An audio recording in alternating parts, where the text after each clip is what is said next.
Bismillahirrahmanirrahim. Assalamu alaikum students. My name is Abdurrahman and I am your biology teacher. आज हम जो topic continue करने जा रहे हैं वो पिछले सेशन में हमने एक चीज़ देखी थी लाइसोसोम्स। लाइसोसोम्स की कंटिन्यूटी में दो छोटे छोटे से टॉपिक्स हैं, पेरोक्सिसोम्स और ग्लाइऑक्सिसोम्स। तो अभी हम उनको देखते हैं, उसको स्टडी करेंगे और फिर आप लोग उसको शॉर्ट क्वेश्चंस के लिए प्रिपेयर करेंगे।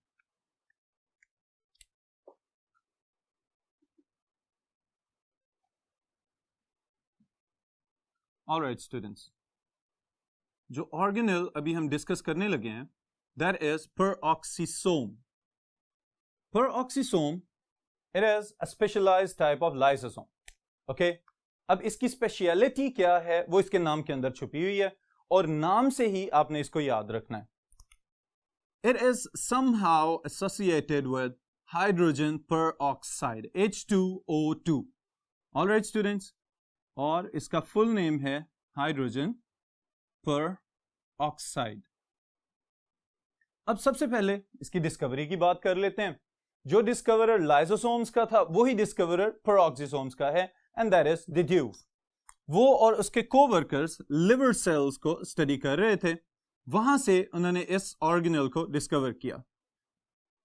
तो इसको हम डिफाइन अगर करना चाहें तो it was single membrane bounded organelle discovered from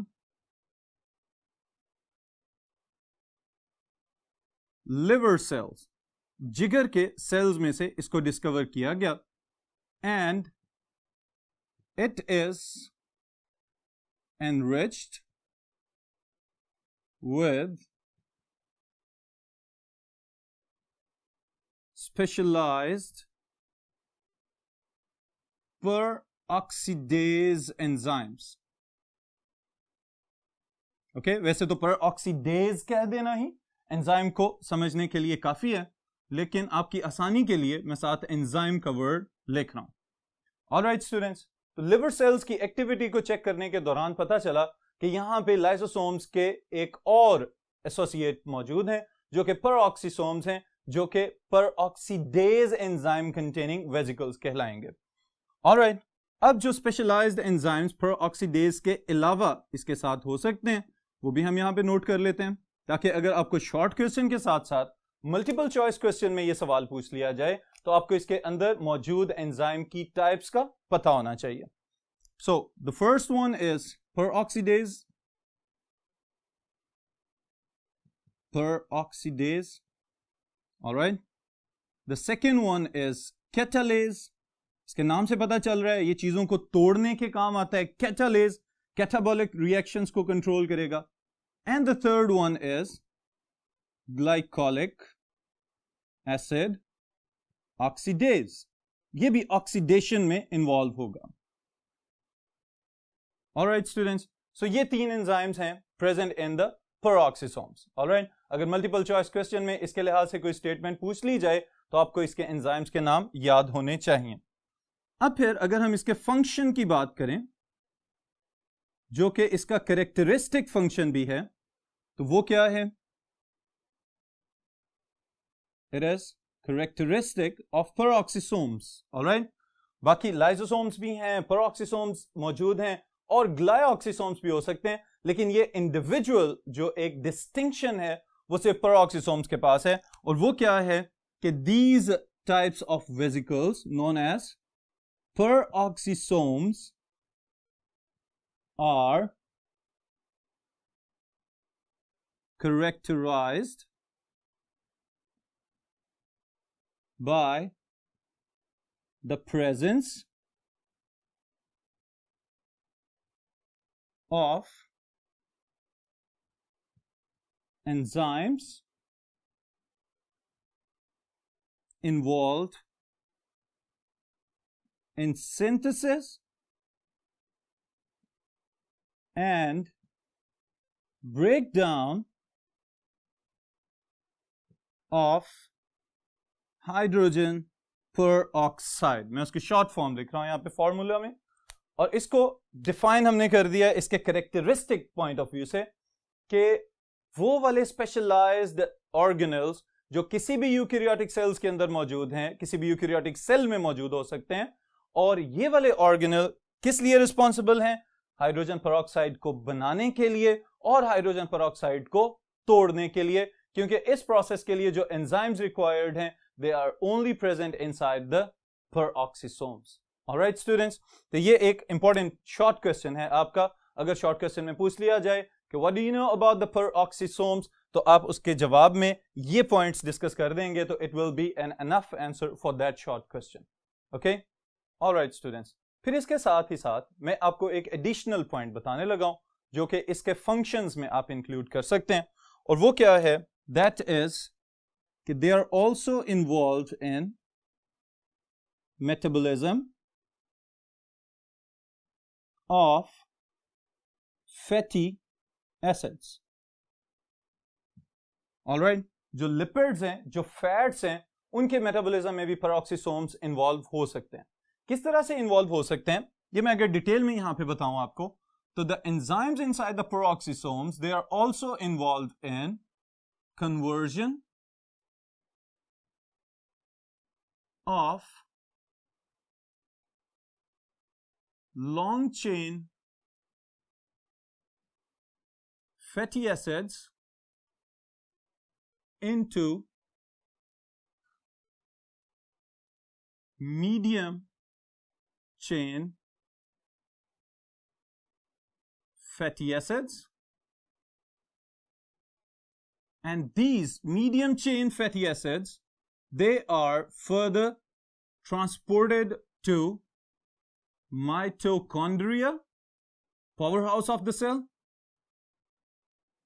और ये जो माइटोकॉन्ड्रिया है ये फिर फर्दर इन फैटी एसिड्स को तोड़ देता है into carbon dioxide and water. Alright, अब ये जो लॉन्ग चेन फैटी एसिड्स हैं इनको तोड़ने वाले एंजाइम्स पेरोक्सिसोम्स के पास हैं। इन्होंने इसको मीडियम साइज चेन में कन्वर्ट किया, और मीडियम साइज चेन में कन्वर्ट होने के बाद they are shunted into the metabolic reactions of the mitochondria. Mitochondria के रिएक्शंस में दाखिल कर दिया जाएगा, और वहां पे दाखिल होने के बाद माइटोकॉन्ड्रिया इनको तोड़ेगा, कार्बन डाइऑक्साइड और वाटर प्रोड्यूस करेगा, लेकिन हमारे काम की चीज क्या है बीच में? That is energy. Alright students, तो अब सवाल ये पैदा होता है कि अगर ये पेरोक्सिसोम्स एनिमल सेल्स के अंदर यानी कि लिवर सेल्स में से डिस्कवर हुए हैं, तो इसके अलावा किस किस तरह के लिविंग ऑर्गेनिजम्स में प्रेजेंट हो सकते हैं? तो इसके जवाब में भी हम लिख लेते हैं about their presence. They are present in animal cells. They are also present in plant cells. They can be found inside the yeast, fungus की example है, and they are also observed in protozoan cells. All right, students. तो ये different types of living organism, और जो बात note करने की है, all of them they are eukaryotic. Okay, तो मेम्ब्रेन बाउंडेड ऑर्गेनल्स हैं, यूकैरियोटिक सेल्स के अंदर मौजूद होंगे। ओके, फिर इसके बाद जो नेक्स्ट ऑर्गेनल है इसी के साथ शामिल कर रहे हैं उसको, that is glyoxysome. Glyoxysomes are the next type of single membrane bounded organelles जिनको अभी हम स्टडी करेंगे। इनके लिहाज से सबसे पहला पॉइंट मैं आपको जो बताने लगा हूं ये एक सरप्राइजिंग पॉइंट है, और वो क्या है? Glyoxysomes are actually specialised peroxisomes but found only in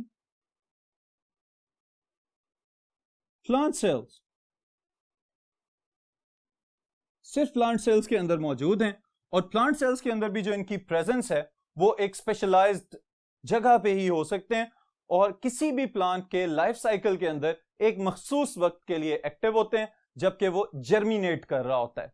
और ये सारा प्रोसेस मैं अभी एक्सप्लेन करता हूं आपको। इसकी स्पेशलिटी प्रेजेंस ऑफ एंजाइम्स,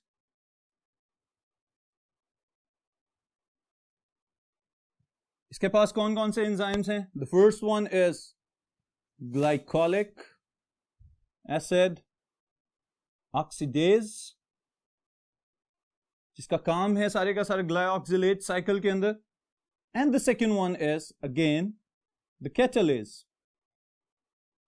बड़े सबस्ट्रेट मॉलिक्यूल्स को तोड़ के छोटे प्रोडक्ट्स में कन्वर्ट करने वाला एंजाइम कैटालिस। ऑलराइट स्टूडेंट्स, अब फिर वेयर इट इज फाउंड, ये पाए कहां पे जाते हैं? प्लांट्स की हमने बात की है, तो प्लांट सेल्स के अंदर किस वक्त किस स्टेज में कौन से स्ट्रक्चर के अंदर इनको ऑब्जर्व किया जा सकता है? तो दे आर फाउंड प्राइमरीली, बुनियादी तौर पे मौजूद हैं कहां पे? जर्मिनेटिंग